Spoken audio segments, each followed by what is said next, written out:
Chapter 17 The Scarecrow Wins the Fight.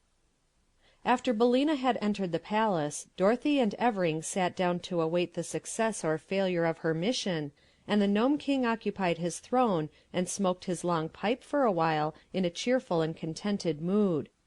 Then the bell above the throne, which sounded whenever an enchantment was broken, began to ring, and the king gave a start of annoyance and exclaimed, "Rickety rockets!" When the bell rang a second time, the king shouted angrily, "Smudge and blazes!" and at a third ring he screamed in a fury, "Hypocaloric!"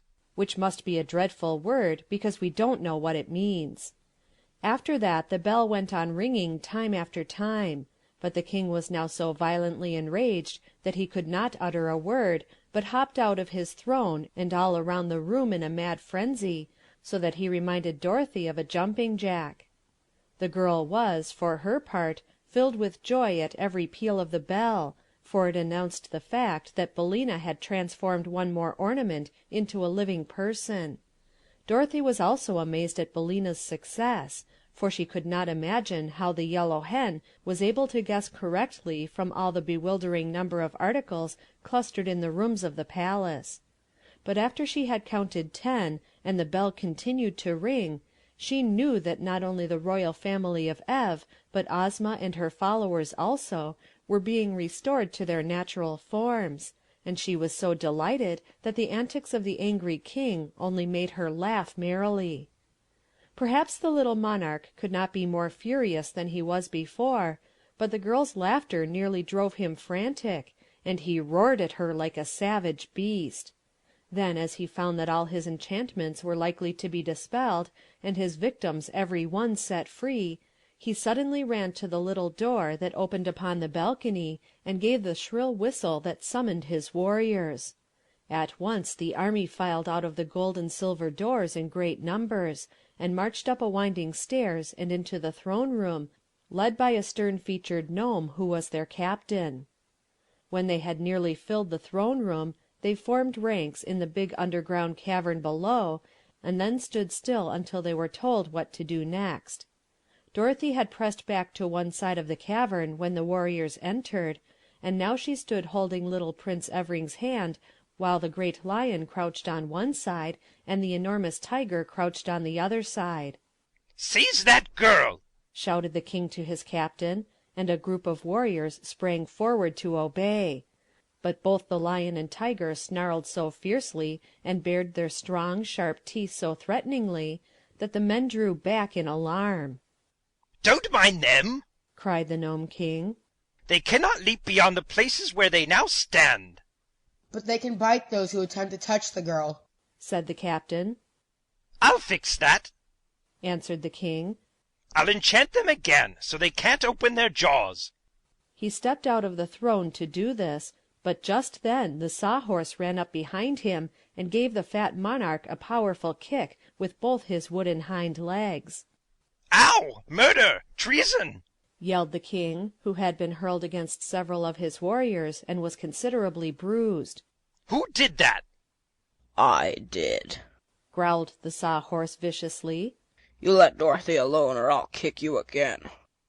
"We'll see about that," replied the king, and at once he waved his hand toward the Sawhorse and muttered a magical word.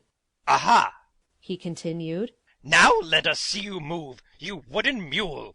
But in spite of the magic the Sawhorse moved, and he moved so quickly toward the king that the fat little man could not get out of his way. Thump, bang, came the wooden heels, right against his round body, and the king flew into the air and fell upon the head of his captain, who let him drop flat upon the ground. "Well, well," said the king, sitting up and looking surprised. "Why didn't my magic belt work, I wonder?" "The creature is made of wood," replied the captain. "Your magic will not work on wood, you know." "Ah, I'd forgotten that," said the king, getting up and limping to his throne. "Very well, let the girl alone. She can't escape us anyway." The warriors, who had been rather confused by these incidents, now formed their ranks again, and the Sawhorse pranced across the room to Dorothy and took a position beside the hungry tiger. At that moment the doors that led to the palace flew open, and the people of Ev and the people of Oz were disclosed to view. They paused, astonished, at sight of the warriors and the angry Gnome King seated in their midst. "Surrender!" cried the king in a loud voice. "You are my prisoners!" Go along, answered Billina from the Scarecrow's shoulder. You promised me that if I guessed correctly, my friends and I might depart in safety, and you always keep your promises. "I said that you might leave the palace in safety," retorted the king.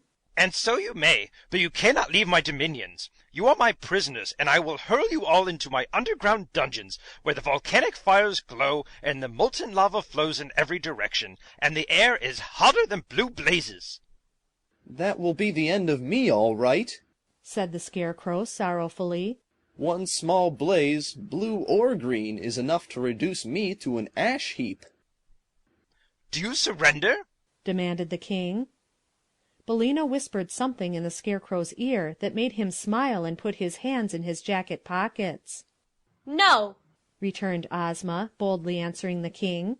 Then she said to her army, "Forward, my brave soldiers, and fight for your ruler and yourselves, unto death."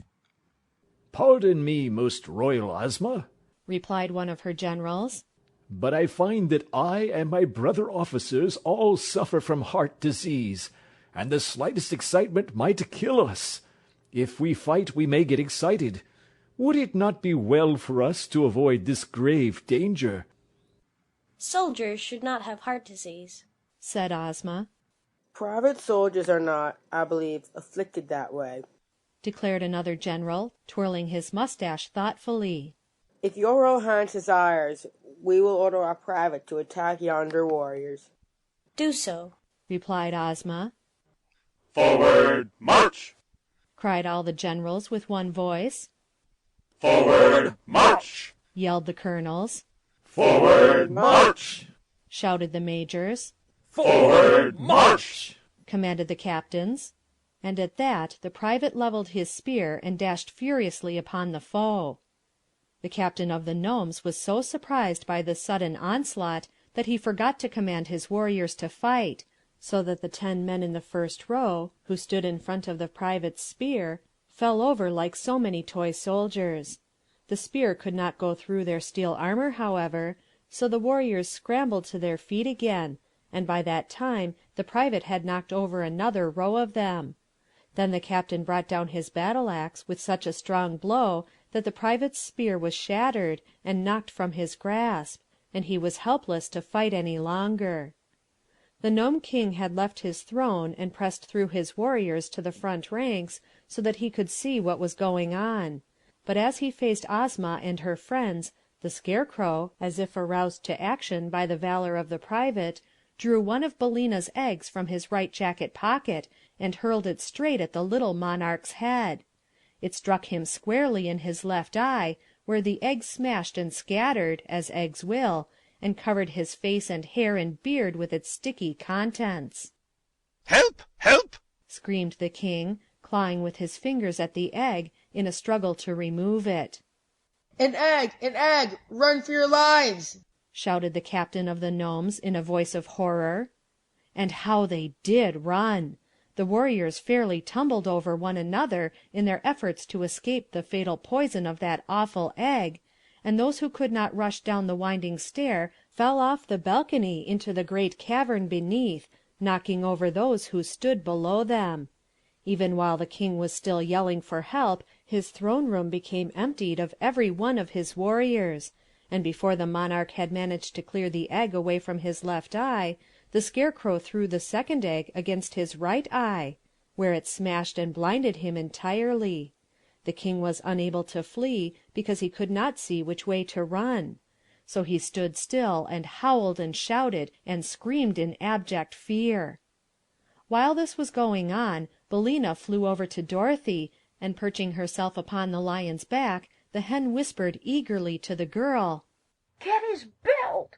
Get the Gnome King's jewel belt! It unbuckles in the back! Quick, Dorothy, quick!" End of chapter 17.